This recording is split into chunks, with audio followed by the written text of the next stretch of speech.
Hi, this is the show that answers the questions that expats, nomads, and full-time travelers living across the globe ask themselves every day. These insights and secrets are shared when we interview experts and authors from across the globe.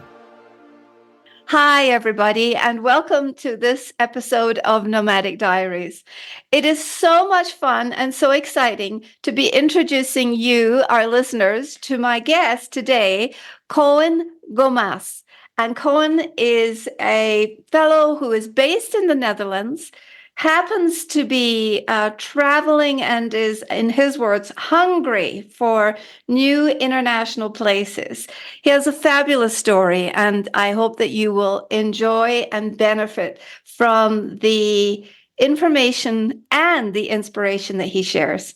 Hi, Koen. Welcome. Thank you so much for having me today. You're welcome. It's a delight to have you. So you're actually here in San Miguel de Allende today. Can you tell me what brought you here, please? Well, it started many years ago. Actually, I got I've always been involved in horses. And through social media and actually on Facebook, I got a message from someone. And she has been following my adventures, my travel adventures, also with the horses for quite some time. And then she sent me a message and she asked me if I would come to Mexico. And I mean, I think, still I was in college or something around that time. So still young and like full of energy, which I still am though. But Yes, I think you are. yeah. So she asked me to come. And so I booked a flight ticket and the rest is history. So I stayed for 2 weeks in Mexico, and since then, I felt in like heaven or something. I mean, It fits you. Mexico fits you, and you yeah, fit it fits me Mexico. totally. Especially in San Miguel, the people, the climate. It's just it's a hidden gem, full of colors, and there are so many places here to explore, even just in this one small town. Now, let's go a little bit to the subject of horses. Can you tell us, when did your journey with horses start? Well, if I go back, then I have to go back to when I was very young. I lost my mom on a very young age. And after she died, my dad said, trying to find a hobby. Well, that's where it all started. So I started horse riding together with my two sisters. At the same time, we also started traveling and going to places. So I always had like a passion and for horses and for traveling. Through the years, we got our own horses and ponies and always been riding. And when I got older, I went traveling around the world to visit horse shows and to gain more experiences. Through my first trip to Mexico here a couple of years ago, I also got in contact with someone who asked me to fly with horses. Is that a flight groom? I call those, I don't have a word, but are you a groom or a horse sitter on airplanes? Yeah, I mean, the official name is like animal attendant or Okay. flying horse groom. And that brings like both worlds together for me, and Yes. horses, which is my one of my biggest passions, and traveling. I'm the attendant, the steward for the horses on the flight. So I fly them from A to B. Yeah. How fun. Can you give us an example of the types of places or the most common places? I mean, are you in South America? Are you in Europe? Are you in Africa? I expect you go to the Middle East a lot because the Middle East has very huge tradition with horses. I'm based in Europe, so all the flights are going from Europe to outside Europe. And actually, quite recently, I've done my first flight with horses within Europe, but mostly within Europe, everything is done by lorries or trucks. But my number one destination is always the US, because most horses fly to the US. And that's also because of the company I primarily flying for, because every agent has their own kind of destinations. I see. So, they're all specialized in like those countries because they're very much Yes. great about all the paperwork and all the regulations and all those kind of things. So for me, the US is number one, but also South America, Mexico, Canada, also sometimes Middle East. Asia. Now, you were telling me that you flew about 100 flights in the last year. Is that true? Yeah, I mean, it's not only the horse flights because I also like traveling and Sure, just my own personal travels, like my sure. holidays and some fun trips, because sometimes I want to explore new countries and the Yeah, horse flights don't always bring me there. For example, a very special trip I made to Africa this summer or last summer, actually, because we are already in the new year. So I have to talk about that's last true. year. Last year. Yeah, last year, right?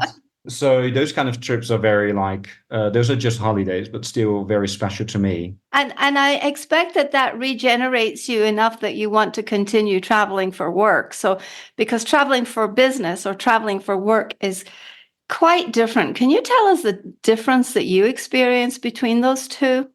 The biggest thing I always feel like when I'm traveling on my own, I can be more stressed because I have to arrange everything myself and everything is like, oh, if something goes wrong, because with traveling, everything can go wrong, delayed Right. flights or cancelled flights or you miss Yeah. something. And I'm pretty well organized. But when something happens on a flight, on when I fly with horses or when I fly for work, I can always rely on someone who can fix it for me. When I have like a just a leisure trip for myself, I'm always like, oh my God, now I'm the one in charge. So that's a major difference. Um, Yeah, I get that. I get that. After traveling for either a government or a commercial entity for almost 30 to 40 years, it's quite a shock when we retired and had to do it all on our own. Yeah, yeah. And I think another good example is when I'm flying with the horses, I'm in a cargo plane because I think a lot of people, also the Yes. listeners, have no idea like in what kind of plane I fly. And that makes also difference in when I'm flying for business or flying for my own pleasure. Because when I'm with the horses, I am the only one usually on the flight with the pilots. So that can be quite lonely sometimes. And when Yes. I'm flying just on a passenger flight, it's always just so much fun meeting people and Yes. talking to people, and everyone has their own destination, their own reason to go somewhere, and Yeah. so that's also a major difference, like the connection with people.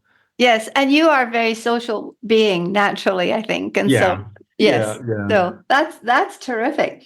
What are some of the skills or qualifications that you think someone should have to do this type of jet setting, traveling? Talk to me about how flexible or adaptable you think you are.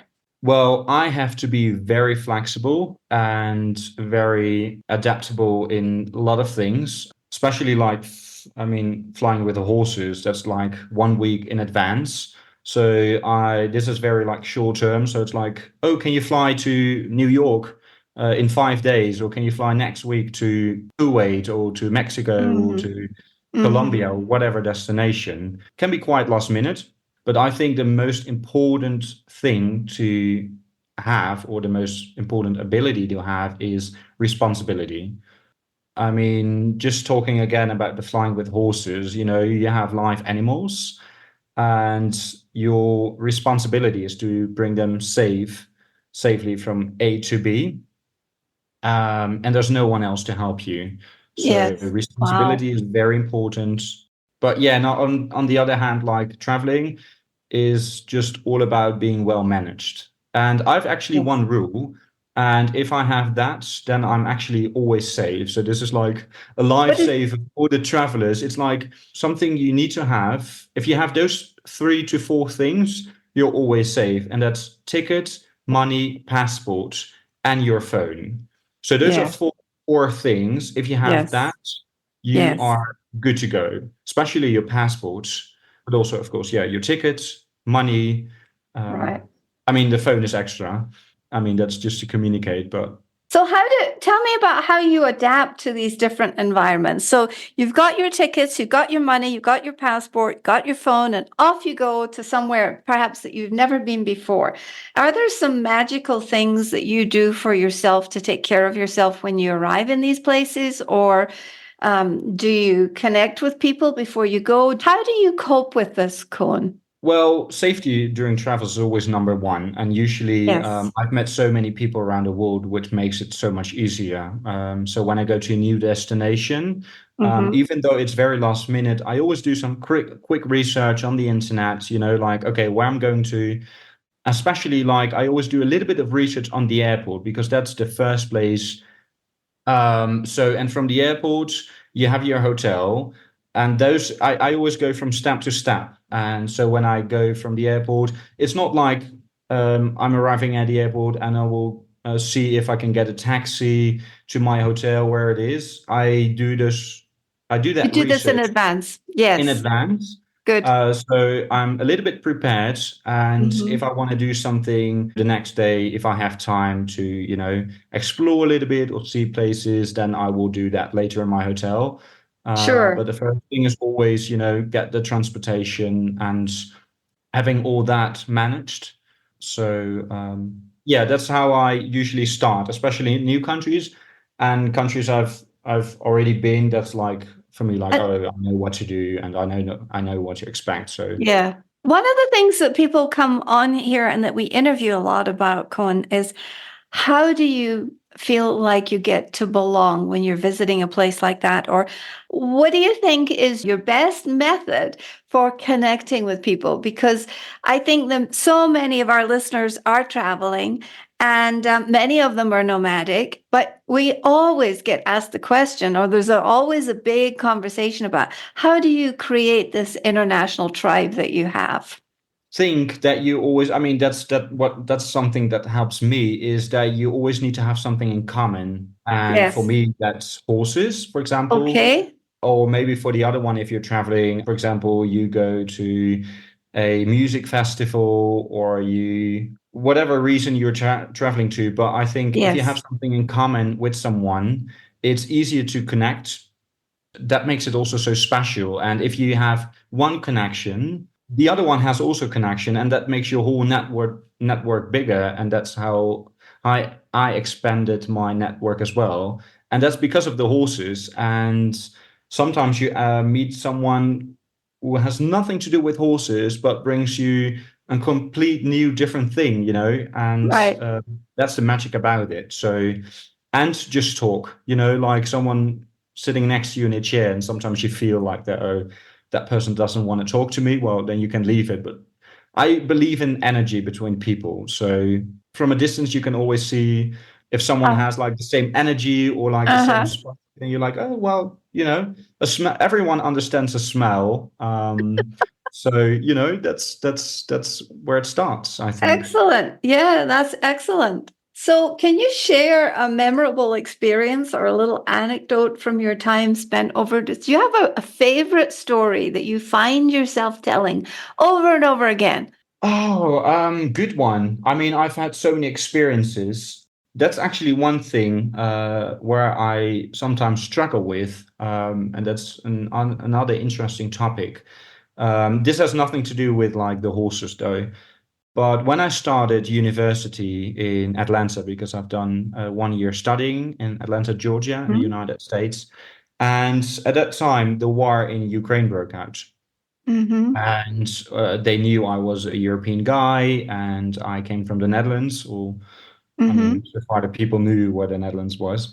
But I mean, for them, it was like Europe. And the war broke out. And I mean, people were like, oh my God, there's war in Europe. And then they said, oh, you should call your family if they're safe. Yeah. Yeah. Try to call them if everything is okay. And I said, guys, don't worry. It's very sad what's happening in Ukraine, and Right. I feel Right. very sorry, but it's not even close to where I live, like Yes. Ukraine is on the other side of Europe.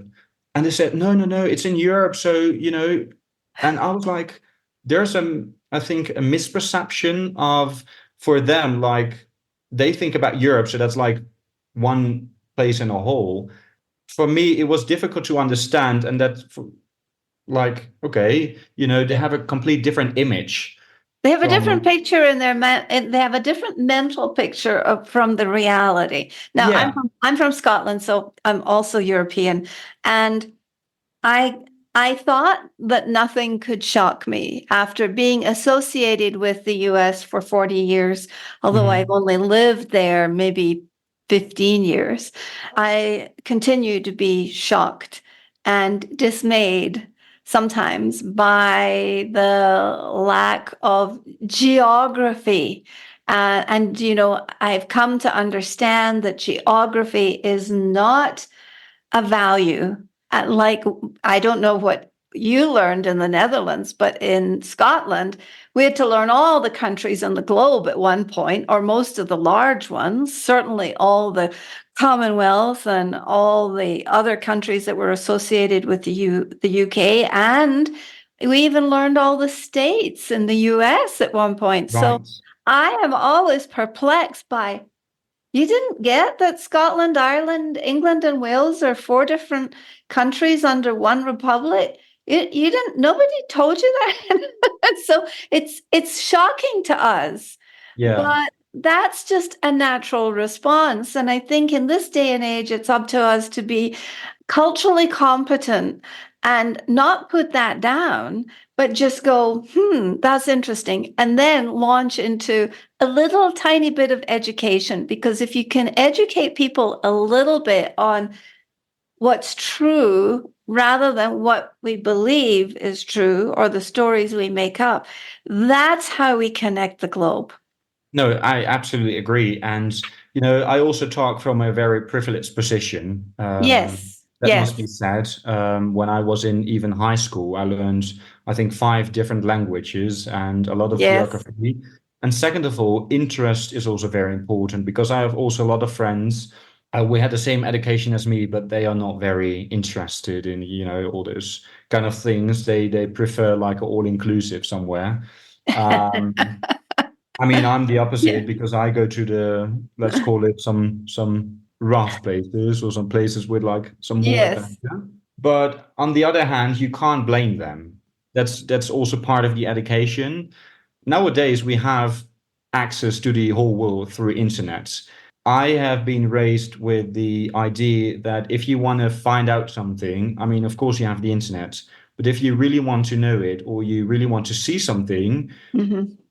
go there and check it Yeah. with your eyes and Yeah. create your own ideas or your own vision, and Yes. that Yeah. helps a lot. And that's why I go to a lot of places, and that's why I'm calling myself very hungry. And eventually it made me like a global citizen because I've learned Yeah. from so many people, so many cultures, so I'm very adaptive in any place. What are the essential skills? Can you give me an example of adaptability, or, what is this skill? We talk a lot about adaptability, but what does it look like? What does it feel like? What does it sound like? Because people need a definitive experience or picture of adaptability. Getting out of your comfort zone is number one because a lot of people stick to their own small world, and I feel like everyone's living in a bubble. And that's what I said, of course, with like all inclusive place, for example. Some people take like their own products from their country because otherwise they get like homesick or Mhm. something. And I think that's not a good thing if you travel it, if you want to travel and explore, Mhm. because I'm always open, to explore new things, and I leave a lot of stuff. Of course, you can't leave your identity. You are who you are, but there is a difference in just bringing everything with you, or just open up and accept the things you see and get out of that bubble, because otherwise your world will be so small, and you can never expand, or broaden your knowledge. That's the only way how you can just learn from other people. Yeah, Yes. just to grow. And that made me like think about things differently. Yeah. Like I think so different about things because I've seen it. And of course, it's still like from my own perspective. That makes it so special, because everyone has their perspective, and bring that all together with mutual respect. That's the key. That's the glue, isn't it? That It holds us is together is mutual totally. respect. Yeah. and actually a mutual honoring of each other's stories. I can be standing here, you can be right next to me. We're seeing and experiencing the same thing, but we have a different take or a different perspective on it. So I think that generally the honoring of that is important. It's that quote which says, "We look at the same moon, but we see something completely different." That's as long as you have like the mutual respect to each other, then it's all good. But Right, sometimes right. we see just things different, and Yeah. that's also part about that's part of cultural values and habits. Yes, exactly. So what advice do you give to someone who wants to explore, other than getting out of their comfort zone? What would you say to them in terms of encouragement or advice?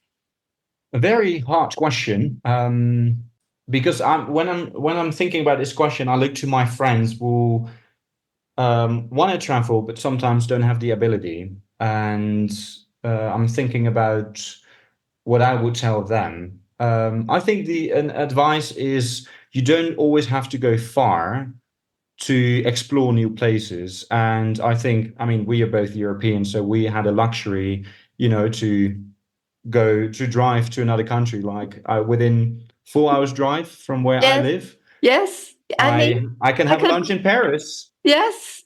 Well, you were lucky. for example. I could go to Newcastle. For I could, example, I and could go from well, it's not Glasgow to England. That's about it. indeed, and of course, like traveling is expensive and it can be quite stressful, but you Yes, don't always have to go far. yes, So also within Europe, I mean, like I said, I can go to Paris and I've already been in 3 countries, yeah, and or you don't even have to leave your country. I mean, maybe the Netherlands is very small, but for example, people in the US or Mexico, going to another state, open your eyes, get out of your house, mhm, meet people, because even your neighbor is different than you and can teach yes, you something. So, you don't have to think always big. And because if you start small, you can always go big and you can always book that right, flight to the other side of the world. yeah. Because if you start immediately with a far trip, you can just end up with a culture shock. Yeah. Have you ever experienced culture shock? Yeah, actually I did. The culture shock was that like I said, I can call myself quite privileged. And I know that's not everywhere. That was for me sometimes like, for me, sometimes a lot of things were normal, to do, like for example, drinking water from the tap, or very Yes, easy yes. examples. Even though that is not very much culture. Honestly, also a hard question because I'm so used to many things. But I think Africa last year was kind of a culture shock, because I arrived there as a European, and in that country, I mean, of course, Europeans are quite often there, but we went into the middle of the country and they had never seen people like us, like all dressed, in Western suits, clothes, yeah, like Western clothes, and they were like looking at us and talking to us like we were like almost from aliens. other planets. And I Yeah, was yeah, like, yeah. we all still live on one globe.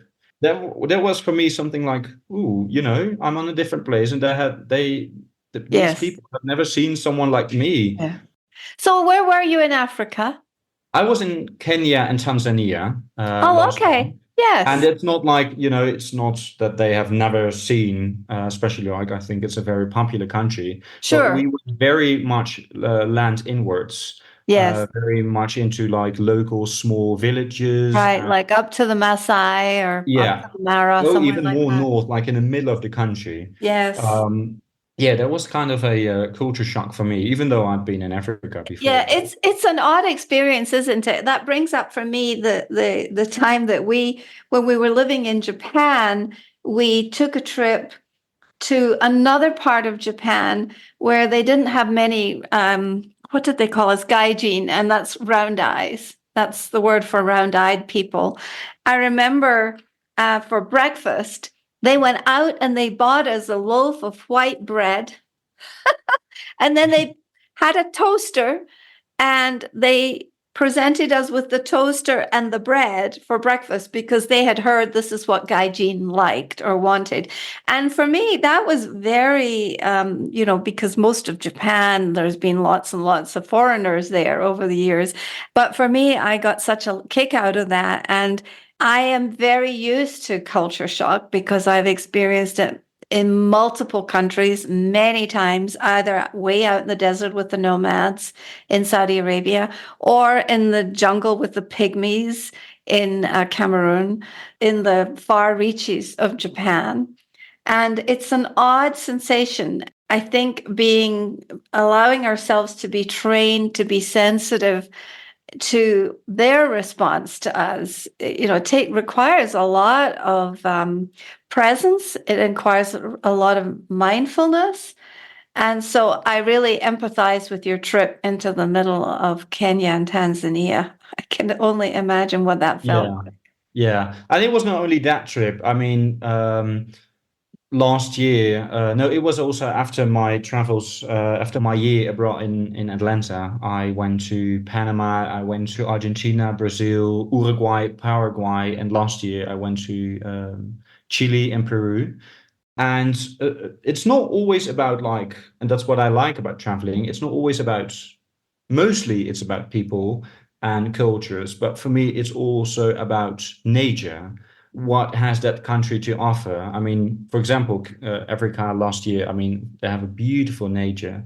Another thing which opened my eyes last year was in Chile. I was driving to Santiago, the capital, and I was for a horse event there, and so we were driving to the equestrian venue, and it's a beautiful country with mountains, snow on top. You know, Uh-huh. it's just beautiful scenery, but at the same time, you also see those palm trees in the middle of the streets, which was like such a Yes. contradiction, you know. Yes. So it's not only the people who can amaze you, but also like the nature wonders. Brings tears in your eyes sometimes, you know, like we went to an elephant sanctuary last year, which was like one of the most precious things I've seen. Also, the Iguazu Falls on the border between Argentina and Brazil. All those kind of things. It's just also the nature that fascinates me Yes. about the Yes. places I Yes. go to. Yeah. The Mm. Amazon in Brazil was just also something because that's also about like, you know, you can look on the internet, you can find everything, but because of course about the Amazon, there's a lot to talk about, you know, about like the Right. Yes. climate and you know, like we destroying the Amazon. And at that moment, I went to the Amazon and I was like, this is just a place where everyone's always talking about. Yes. So that was for me a realization that, you know, like sometimes you end up on a place and you're like, well, this is just a place where everyone's always talking about, but we just get all the information just from the internet. Secondhand, right. Yeah. Not from the experience, but from No, no, and so it's not built into our DNA. It doesn't seep into our cells until we actually go there. And absolutely. people can wear those transformer type AI tubes that take us anywhere in the world. But I don't think that lands in No. our DNA and our cells. And I think that we have cellular memory. I think that our bodies actually have chemicals that are generated by going different places and having Yeah, different experiences and interactions with nature.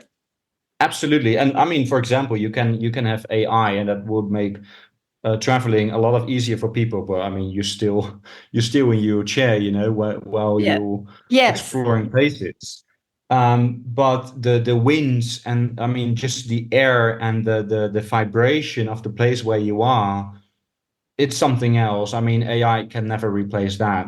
And that's another funny thing to mention. Like I just talked about the Amazon, but sometimes when you can't sleep, you just put like music on or some natural sounds, you know, to Yes. fall Yes. asleep. And when I was in the middle of the nature, also in Africa, you hear so many sounds and like Yeah. animals. And I couldn't very much sleep. I don't have to turn some music on because I have the sounds around me. Right. That felt surreal. Yeah, that's great. Yeah, That's a great yeah. example. I remember being in Kenya somewhere, and we were out on a safari. And at midnight, we were very privileged because we were in one of these camping areas where they had a small generator with a little bit of electricity, and they put on a fan at night, and then at midnight, of course, the fan stops. And all of a sudden, you can hear the monkeys and you can hear roaring across the river. And you know that there are guards and sentries outside. And so there's a sense of comfort to it because it's privileged travel. It's not down. And so I remember waking up right when the electricity went off every night. I would fall asleep because there was the whirring sound of the fan. And then all of a sudden, I would be like fully alive when I heard those animals. It was like it called something from me to be completely awake. So they were not sending me to sleep. I was like, okay. And I wasn't scared. It was just like, be present to this and remember this minute. And don't ever let yourself forget the magic and the feelings that I had in the midst of that. Absolutely. No, I can only agree. It's just the magic of the place where you are. And it doesn't matter where you are, but every place has something magical. So, and every continent has something Yeah. as well, like Yeah. we have Europe is very small with like all those cities. Like I very much liked London, Vienna, Copenhagen, all those it's very like on one centered place, but in the rest of the world is like far Yeah. more far from each other. And for example, Russia has surprised me as well. When I went to Moscow, was right before the COVID. I mean, it's such a magical place. And sometimes Yeah. you open a door as well, and you're like, We're well, this is just magnificent, and it doesn't matter where you go, but surprises are everywhere. Let's just take this back. We've traveled the world with you. We've talked a little bit about horses. Is there anything you would like to add about the horse experience? Well, the thing about horses, the sport has been practiced everywhere around the world. For me, that's always a good reason to travel. So when people ask me like, "Oh, you're traveling again, or you're just, somewhere else again," I'm like, "Yeah, sorry, the horses are calling." But that makes it also so magical. So it doesn't matter if you're in Australia or even in Kazakhstan or in Barbados or whatever country. Like everyone got connected through the horses, Yeah. and there are horse shows worldwide. Yeah. And for me, that's always like a purpose to travel if I like to. Now that's a fabulous subject to land on is the subject of purpose. Yeah. How important is it, do you think, to be involved in purposeful travel? I mean, traveling is education. Yes. So I think it's just life education. And you talked about purpose. I always go to places with a certain reason, even though it's for pleasure, or it's not like I'm just, going to a place and lay down in the sun. I'm Right. very much more like an explorer. So I Yeah. want to do things and I put things on my list which I want to do or want to see. And with that in mind, I go somewhere. And Yeah. that creates a complete different Excellent. mindset of Yeah. traveling. Yeah, totally. I have a friend who wrote a song that is going to be the soundtrack, possibly for this episode. It's called "I'm Not Lost. I'm Just Exploring." Yeah, absolutely. And that's true though. I mean, you can never get lost. I mean, there's always someone to help you. Yes. You just need to know who's kind to help you because you Yeah. you can't trust, of course, everyone.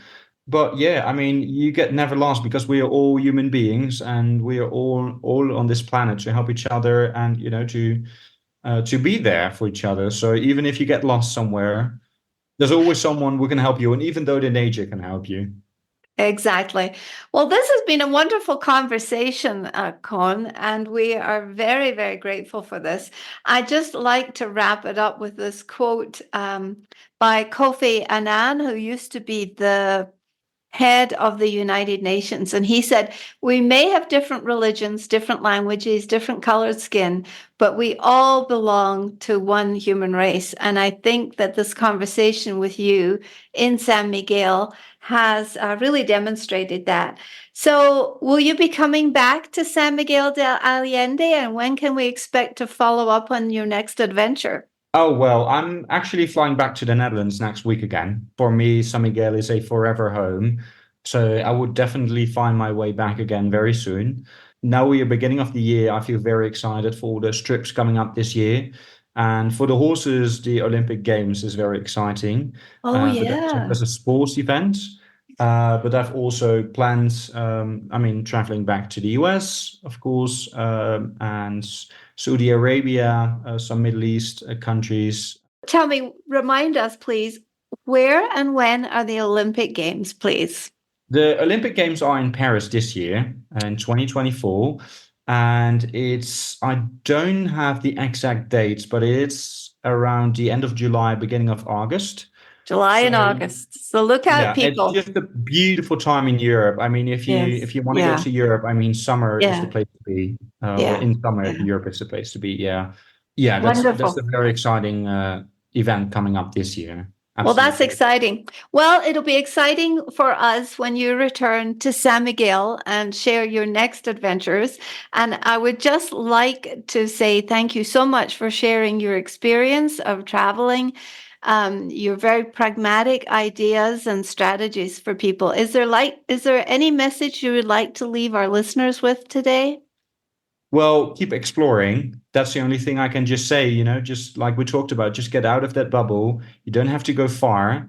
And another thing I would like to mention quick is in our changing world, we also need to think about more sustainable sustainable travel, which is very important. So we need to keep that in mind as well. We need to think about new ideas and we do. How we can develop that.